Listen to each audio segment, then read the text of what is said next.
See, there's thousands of sites on the internet discuss from movies to politics. And that never led to anything bad. Actually, this episode might not understand much about the internet, but I think it just predicted what I do here on OZO.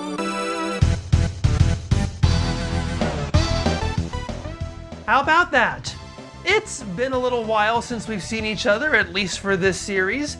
I hope you enjoyed Donkey Kong Dissection last month. I am so proud of how it turned out. I definitely put a lot of work into that video, so much so that it delayed my release schedule and almost completely broke me. I'm fine, really. I'm fine. But what a fantastic set of episodes to get us back into the swing of things. I have 2 matchups for you today. They're all pretty boilerplate episodes, nothing too out of the ordinary. But both sets of adaptations look at Ohranger and go, yes, I do like that story. I'm going to adapt it. We have some honest-to-goodness direct comparisons going on. We don't have to worry about multi-parters stitched together from unrelated episodes. I don't have to look at one episode about love robots and one episode about skiing and go, well, these have absolutely nothing in common, but I guess I have to decide which one is better. No, we're looking at an episode of Ohranger where there's a computer monster who infiltrates machines, and an episode of Power Rangers where there's a computer monster who infiltrates machines. That's what I'm talking about! May the best computer hacking monster thing win. In both shows, the enemies send down a monster, Bara Hacker in Ohranger and Mean Screen in Power Rangers Zeo, to both inconvenience people and to attempt to take over the computer systems of the heroes' giant robots. Yeah, seriously, they really are that much in sync with each other. That doesn't mean there aren't key differences, though. Power Rangers Zeo has a framing device, that of the Power Rangers' friend, Raymond. Raymond is actually the rare Power Rangers Zeo recurring character, popping up for a few memorable roles across the season. And for some reason, I thought his name was Howie. I have no idea where I got that from. Does he look like a Howie? I think he kinda does. But he's not Howie. I searched for the name Howie on the Ranger Wiki just to see if I was confusing him for some other recurring Power Rangers Zeo character, but the only Howie that came up was this kid from Power Rangers Megaforce, which was 17 years after this and is a show I have never watched. So, I don't know. His name is Raymond, not Howie. Anyway, Raymond tends to get slotted into whatever interest the show happens to need filled at that time, and this time around it's to be the computer guy. He's teaching Adam and Tanya all about the internet, or at least Power Rangers' version of the internet. See, on the internet, viruses appear as little hopping, smiling faces. On the internet, the viruses are kind enough to give you a 45-second warning before actually virusing. On computer, whipping up an antiviral program involves a lot of dial-up modem sounds. School internet is famous for allowing any tech-minded student to insert their own floppy disk and just install things. And creating said program is of course the only way to defeat a virus giving you a 45-second head start, because just unplugging the computer wouldn't be sporting. Well, actually, if a virus rears its ugly head a second time later in the episode, then you can just unplug the computer. Hey, I don't make the rules of computer, I just follow them. Never gonna believe this on the internet. Anyway, Raymond's computer wizardry is what inspires the Machine Empire to cook up a computer-based monster in order to infect all of the Power Rangers' weapons with a virus. I'm not sure why those systems are accessible from this random office. I would think Zordon would be a little more off the grid than that. But apparently it is just that easy to infect them. That wasn't nearly as difficult as I thought it would be. Who knew? This is obviously Ohranger footage, and this location makes more sense given Ohranger's more traditional infrastructure. But it also helps that this scene is later in the episode. See, in Ohranger, Bara Hacker is more about hacking into things and learning from data rather than infecting them. He also can't just do the thing, at least regarding their plan to control Ohranger Robo. The episode establishes that Ohranger Robo is protected by a series of 21 passwords, and that it's going to take the monster time to break through all of those defenses. I am getting the impression, though, that 21 passwords is less effective than a single password backed up by a forced lockout after a certain number of failed attempts. Regardless, that makes it a race against time, an element that Power Rangers abandons.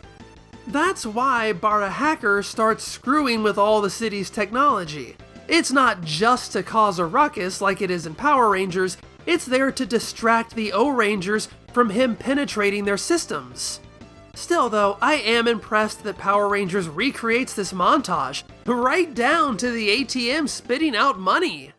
Power Rangers also cuts down a big component of Bara Hacker, that he can create physical objects out of computer.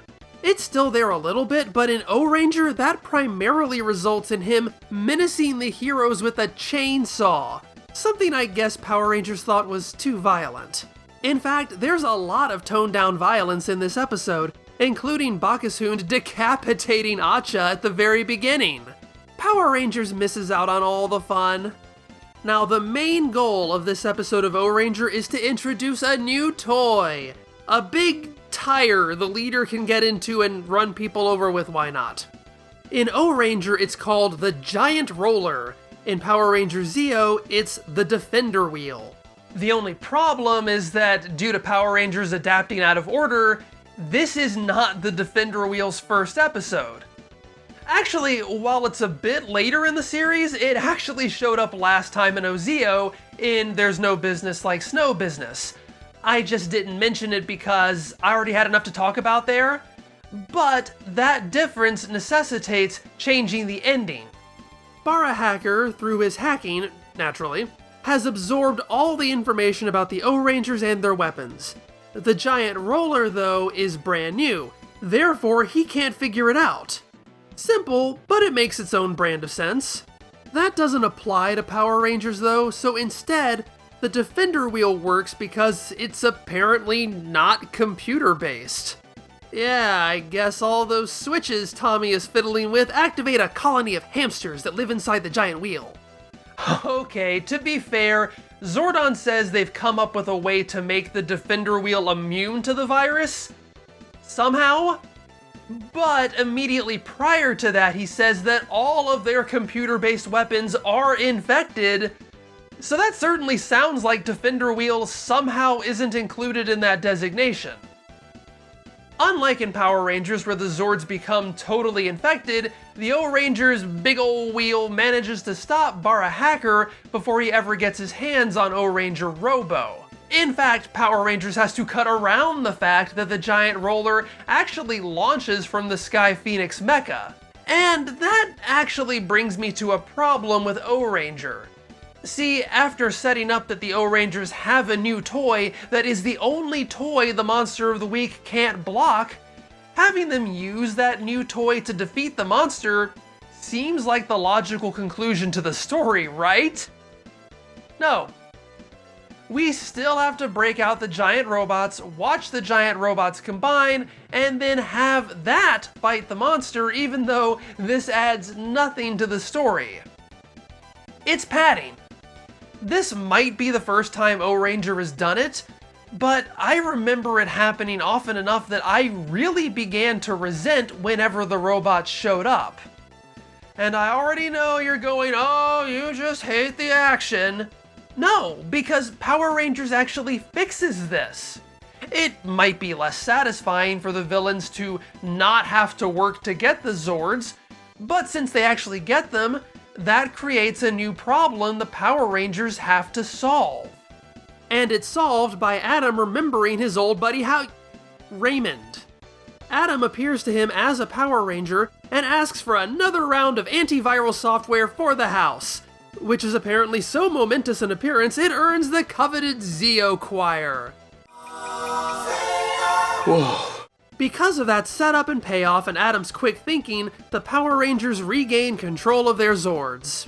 As such, and because the Defender wheel isn't new, that makes the Zeo Megazord portion of the episode actually feel like a necessary conclusion rather than something just tacked on at the end. And remember, it's still the same fight footage, but the context makes it different. Well, it's still not perfect, I guess. Given that Adam has to leave this scene, a scene that isn't interrupted in Ohranger, it sure does seem like the Power Rangers just stand around watching the monster for a very long time, and it sure seems like the monster also just stands there and doesn't do anything to them. Just like unplugging the computer, that would not be sporting. Let's score these. Its ending aside, Ohranger does a better job of building tension and paying it off. I'm not sure exactly what the Ohrangers do to stop Bara Hacker from infiltrating their systems, but I do like the cutesy computerized avatars both heroes and villains alike use to represent their computer mischief. I'm going to give it to Ohranger. For characters, neither of these has a particularly strong focus. I didn't even have to mention a single Ohranger by name. Power Rangers has Raymond, I swear I'm not doing that on purpose.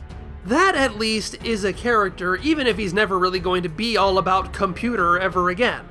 Still, it's satisfying to see a regular guy get to use his skills to help out the Power Rangers. And for what it's worth, Power Rangers fills its script up with computer puns. If it's RAM he wants, then it's RAM he's gonna get. Time to shut this computer down. Talk about an upgrade! Hey guys, I know how to stop a computer. Just make it crash. Power Rangers wins. To break the tie, we move to action. It honestly impresses me how seamlessly Power Rangers is able to take two completely different action sequences from Ohranger and tie them together. But it's really its ability to take the biggest liability of the Ohranger episode, the Ohranger Robo Fight, and turn it into something the episode needs. Power Rangers wins, which means that Mean Screen takes the mean win for this mean match. Once again, this is pretty simple to parse. The enemies decide to weaponize the cry of a baby, and the heroes have to stop it. Bam, boom, there we go, easy as pie. The main difference is that Ohranger sees Baranoia turn all babies into dangerous sonic weapons, while Power Ranger Zeo uses only one baby. Ohranger has a bigger baby budget, while Power Rangers is stuck with a tinier tot tolerance. Naturally, neither show regularly features babies or characters who have babies, and so need to come up with a way of introducing the main, or in Power Rangers' case, only baby. Ohranger has the main baby Ko belong to Gordo's neighbor. Power Rangers sees Tommy and Kat in a school project requiring them to act as a married couple, and Kat brings in a friend of the family's baby, Joey, for that purpose. I should mention that we are once again jumping around in Power Rangers chronology. Mean Screen was episode 13. This is episode 5. This is long before Kimberly breaks up with Tommy, but you can see the show is already playing with the idea of tying him to Catherine. So mixed in with all the Save the World plot is Tommy and Kat exhausted because they're having to play house for school. Wait, no! You can't use the computers! Raymond hasn't taught you how to internet yet! Anyway, I've been around the block a few times when it comes to this show's adaptational tricks. When I first saw that little baby Joey was Asian, I immediately called it. Oh, there's gonna be a baby in Ohranger, and Power Rangers wanted to make sure they cast a baby that matched the Sentai footage. It's like old, what's-her-name in Big Sisters. And sure enough, I was right. However, Power Rangers only shows a close-up of Ko's face once. Well, I guess it was still worth it. Ohranger just loves getting my hopes up in this episode. It focuses on Gordo's neighbor, implying he has one, and that maybe they know each other in some way because he has a life outside of his job. It opens with Gordo in his own neighborhood wearing his own clothes for the very first time. It only took until episode 12. He and Shohei apparently had plans to play video games. Just for a second, I thought I might actually learn something about the characters. But no. I just told you literally everything. I guess I forgot what show I was watching. The episode does do something interesting with paranoia, though. See, the whole premise is supposed to be that the villains are these inhuman machines. We don't understand them, and they don't understand us. But the villains far too often come across as humans in metal costumes. They have human royal hierarchies, human family structures, and human personalities. I have to give some leeway given that these are characters written by humans and need to be interesting to a human audience. Here, though, the show actually plays into the machine angle for once. They assert that humans are installed with a program to care for their young, a very robotic framing. When the baby's cries begin wreaking havoc, they're surprised that the humans still care for them. These little moments effectively demonstrate how fundamentally different they are from us. Granted, it's a little hard to reconcile given that the villains have their own child to whom they are likewise devoted. But hey, let me at least try to give the show its flowers. Ultimately, the villains kidnap the principal baby to get him to cry and blow up the city. The Red Ranger has to mount a rescue in an industrial setting. And here's where I really have to give Power Rangers credit. There are a lot of specific shots in the fight sequences they have to replace. In the first sequence, they add in Alpha trying and failing to safeguard Joey. In the final showdown, Goro races up the oil refinery to save Ko, but he's not transformed for any of it. Power Rangers shoots replacements for all of these things, and they fit in pretty seamlessly with what's left of the Sentai footage. Sure, Joey seems to be hanging out far closer to the ground than Ko, but still, I'm impressed. Then again, here's where Power Rangers gets a bit sloppy in trying to adapt. The show sets up an interesting conundrum. Joey is kidnapped and they're trying to find him. They don't want him to cry, but they can't track him unless he does. I won't be able to get a lock on him until he cries again. 20 seconds later, I located him! Oh, okay, I guess you can track him even if he doesn't cry. Nice tension there, Billy. At the end of the Ohranger episode, Goro saves Ko in a death-defying stunt and then hands him back to his mother for safekeeping. Well, there are no parents in Power Rangers. Joey belongs to Tommy and Kat for all intents and purposes, so how do you get rid of him? Joey's with me. He's gonna be helping me out in the chamber. And I guess that would be pretty clever, but it raises the question that if you could just teleport him back to the power chamber, why didn't you do that before now? See, I probably wouldn't have even considered teleporting him to safety as an option if not for the fact that you then went ahead and did it. Finally, this episode ends with a giant robot fight that feels entirely obligatory. In fact, it's so pointless that the time spent growing the monster and summoning the Zords is actually 10 seconds longer than the resulting fight. I'm serious! Why did we need this? Well, I can tell you something we do need, and that's a score. For story, I really don't think there's enough of a difference. Sure, there are more babies in Ohranger, but they don't really amount to anything. The neighbor connection is used as much as the family-friend connection, which is to say, not at all. Well, at least Ko's mom has a role. At best, I can say that Ohranger doesn't have those few problems I mentioned that Power Rangers introduces, so I'll give it to Ohranger. For characters, this is also tough because none of the characters in either show really get to do anything beyond Tommy and Goro being the hero guy. Still, love it or hate it, Power Rangers contribute some early hints to the Tommy and Kat ship, so I guess it wins by default. Finally, for action, they're mostly the same, and the stuff Power Rangers adds serves as equally good replacements. But Power Rangers has Bulk and Skull going vehicular manslaughter all over a farm for some reason, so I guess I'll give it to Power Rangers. Them's just the rules. And that means that For Crying Out Loud wins. Another good day for Power Rangers Zeo.